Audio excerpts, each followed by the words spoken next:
Welcome aboard. Please listen carefully to the following safety announcement.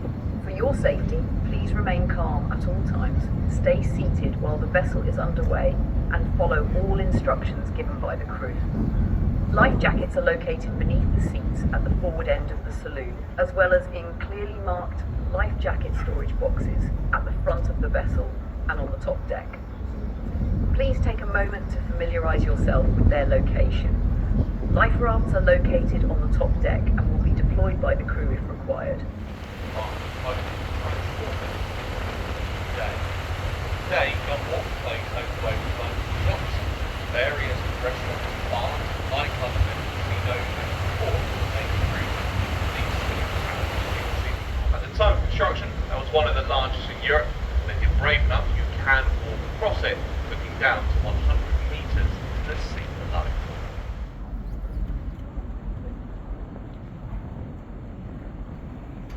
So this pretty nice now brings us up to the stern of HMS Warrior, and very nicely into the historic dockyard.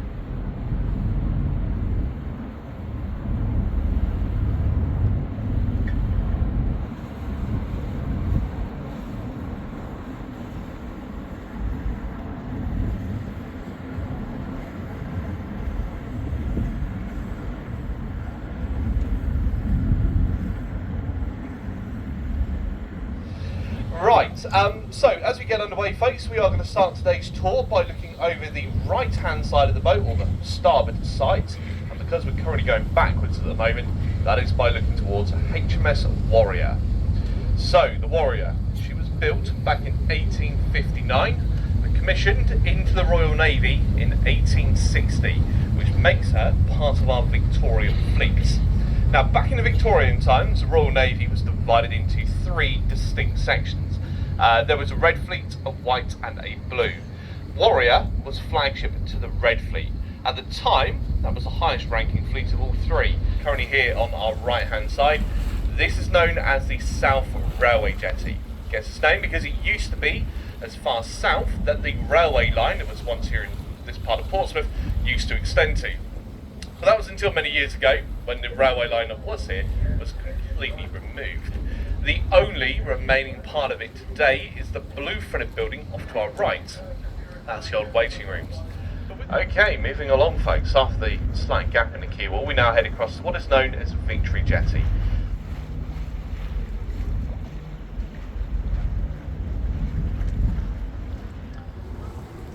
So, moving from the world's oldest warship, we now move along to one of our newest.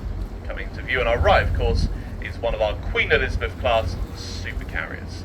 As this is HMS Queen Elizabeth herself, and alongside her sister ship, which is the Prince of Wales, they are the largest and the most expensive warships ever owned and operated by the Royal Navy. They actually cost the Royal Navy £3.1 billion each. In terms of size, the carriers weigh at about 65,000 tonnes. They are 280 metres long, around 70 metres wide, and is also nearly 10 metres of the ship below the water. So about as physically large as possible they can get into Portsmouth. In fact, if you go any bigger than this, you struggle to get through the harbour entrance just behind us. Maxed out, this carrier can hold up to 70 fighter jets in total, and the fighter jet of choice is Lockheed Martin's F-35B Lightning IIs. So this particular aircraft was chosen. Firstly, it is one of the most advanced fighter jets in the world. It's what's often referred to as a fifth generation multi-role fighter jet. Key jump on the bow here, that helps them get into the sky carrying more fuel or more weapons on board. But then when they come into land, because 280 metres isn't exactly a very long runway, they'll land vertically. So a lot like our old Harrier jump jets used to, or helicopters do. Being handed over, they haven't actually been able to make their way to Ukraine just yet. So the reason they can't go to Ukraine is because it would mean sailing through the Black Sea.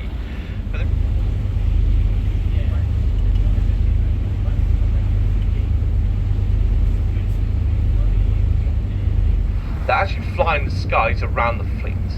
To help them do this, they are fitted with one of the most sophisticated and one of the most powerful missile and aircraft tracking systems to ever be fitted to a warship. Most notably, it's the big grey ball up on the top of the tallest mast. And given how powerful that radar system is, in theory, once it's locked on, there isn't a missile or aircraft out there that we know of that could possibly evade it. These are three of our Duke class Type 23 frigates. So these are Duke class Type 23 frigates. They are the oldest class of warships still somewhat in service for the Royal Navy. Now these ones are no longer active. In the case of the Type 45s in there at the moment, they are undergoing various refits, having lots of upgrades done to them, and export a wide variety of goods. Traditionally it's always been fresh fruit, and in particular bananas, but over the past few years we have tried to expand a variety of things that come and go, so nowadays it's not just fresh fruit. Next door to Portico we then have Portsmouth International Port. This area is often referred to as a cross-channel ferry port because it's the second busiest cross-channel ferry port in the UK, of course coming second to Dover. In just a minute you will see one of our cross-channel ferries alongside the Guillaume De Normandie, operates between Portsmouth and Caen in northern France. You'll see her in just a second. The ship itself, like I say, 30,000 tonnes, 192 metres long, and can carry in between 500 to 600 passengers on board. As well, she's quite an old cruise ship dating back to 1991.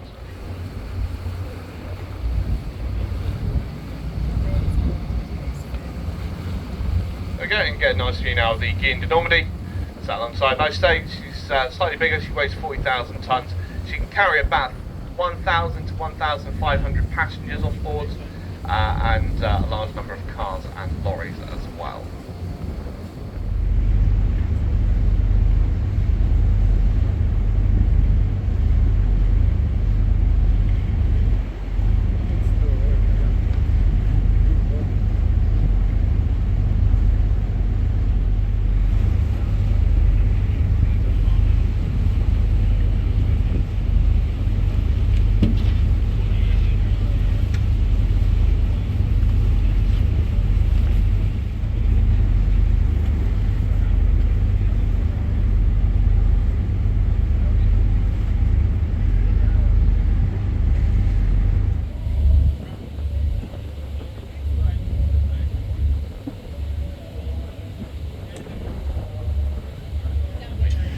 Currently, she's the only class of aircraft carrier in the world to have adopted the twin island design so far, with each island on board having its own unique role.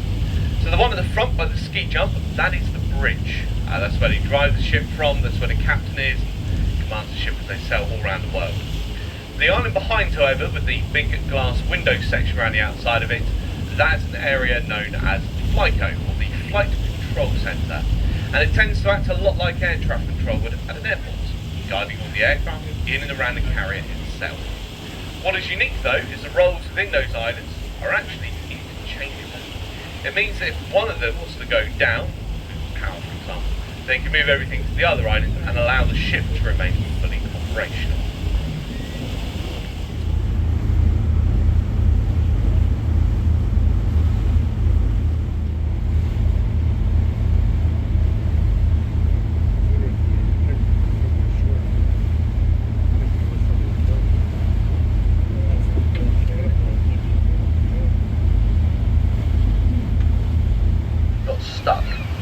Sit there for 2.5 hours to be lowered down by the local fire brigade.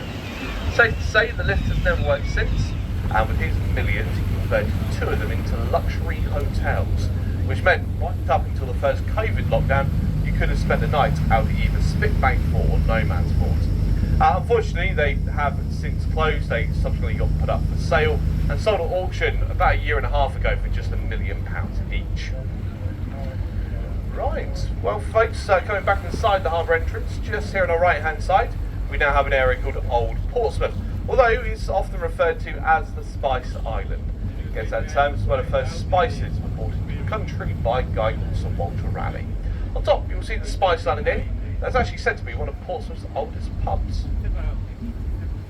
Okay, right, ladies and gentlemen, we are now approaching the first of our 2 pick-up and drop-off points. So just ahead of us here, this is Gunwharf Quays. Now this is the big shopping centre in Portsmouth.